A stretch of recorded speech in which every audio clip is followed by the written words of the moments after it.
Welcome to T ten special focus. This is Sai Sri. Congress తరపున లోక్సభకు పోటీ పడేందుకు అభ్యర్థులు కరువయ్యారా? సీనియర్లు పార్లమెంట్ బరిలో దిగేందుకు ముఖం చాటేస్తున్నారా? హస్తం పార్టీ చేజేతుల అస్త్ర సన్యాసం చేసే పరిస్థితి ఎందుకు దాపరించింది అనే దానిపై టీ10 స్పెషల్ ఫోకస్. కాంగ్రెస్లో ఆశావాహులు పోటీకి సై అనే అభ్యర్థులకు కొదవ అనేదే ఉండదు. కానీ ఇప్పుడు సీన్ రివర్స్ అయ్యింది. 2019 లోక్సభ ఎన్నికల్లో బరిలోకి దిగేందుకు ఆ పార్టీ సీనియర్ నేతలు ససేమిరా అంటున్నారట. పాలమూరు లోక్సభ స్థానం నుంచి గతంలో బరిలో దిగి గెలుపొందిన కాంగ్రెస్ కురువృద్ధుడు జైపాల్ రెడ్డి ఇప్పుడు పోటీకి ఆసక్తి చూపడం లేదట. దానిపై తాజాగా ప్రదేశ్ ఎన్నికల కమిటీలో కాంగ్రెస్ సీనియర్ లీడర్ మాజీ మంత్రి డీకే అరుణ ఘాటుగానే స్పందించారట.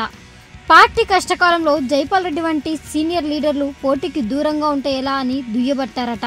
పాలమూరు స్థానం నుంచి వంశీచంద్రెడ్డి, సంపత్లో ఎవరో ఒకరు అభ్యర్థిత్వాన్ని ఖాయం చేయాల్సిందిగా నివేదిక ఇవ్వడంతో మాజీ మంత్రి డీకే అరుణ ఇలా స్పందించారట.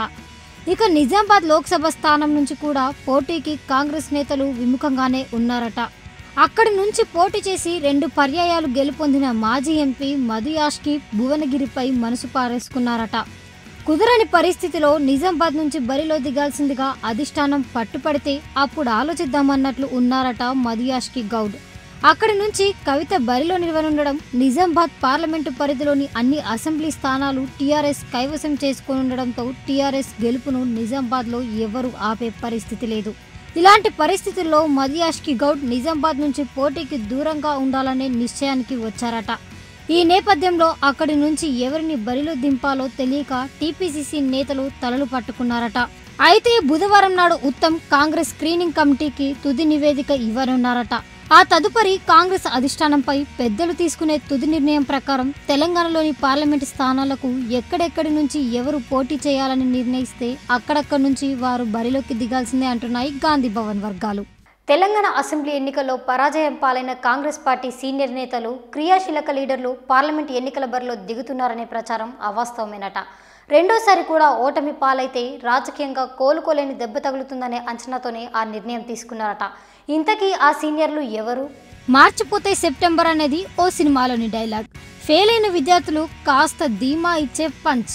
సేమ్ ఇలాంటి పంచ్ తెలంగాణ ఫెయిల్యూర్ లీడర్లు ఇస్తారేమో అనుకున్నాం. మొన్నటి అసెంబ్లీ ఎన్నికల్లో ఓటమి పాలైన నేతలంతా ఎంపీలుగా బరిలో దిగి సత్తా చాటుతారనే ప్రచారం జోరుగా జరిగింది. కానీ అదేమీ లేదంటున్నారట సదరు లీడర్లు. కాంగ్రెస్ వర్కింగ్ ప్రెసిడెంట్గా అనతి కాలంలోనే ఎదిగిన రేవంత్ రెడ్డి ఎమ్మెల్యేగా ఓటమి పాలయ్యారు. అయితే సదరు నేత పాలమూరు నుంచి ఎంపీగా పోటీ చేస్తారనే ప్రచారం జరిగింది. మాజీ మంత్రి డీకే అరుణ, మరో మాజీ మంత్రి కోమటిరెడ్డి వెంకటరెడ్డిలు బరిలో దిగుతారని జోరుగా ప్రచారం జరిగింది. నల్గొండ నుంచి కోమటిరెడ్డి ఎంపీగా పోటీలో ఉండే అవకాశం ఉంది తప్ప మిగతా కాంగ్రెస్ సీనియర్ లీడర్లు ఎవరూ ఎంపీ ఎన్నికల్లో పోటీ చేసేందుకు రెడీగా లేరట.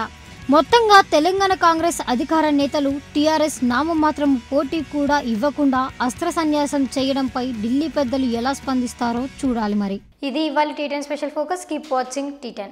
ఈ వీడియో మీకు నచ్చినట్లయితే లైక్ చేయండి, షేర్ చేయండి. ఇలాంటి మరిన్ని అప్డేట్స్ కోసం మన ఛానల్ని సబ్స్క్రైబ్ చేసి కింద కనిపిస్తున్న బెల్ బటన్ని క్లిక్ చేయండి.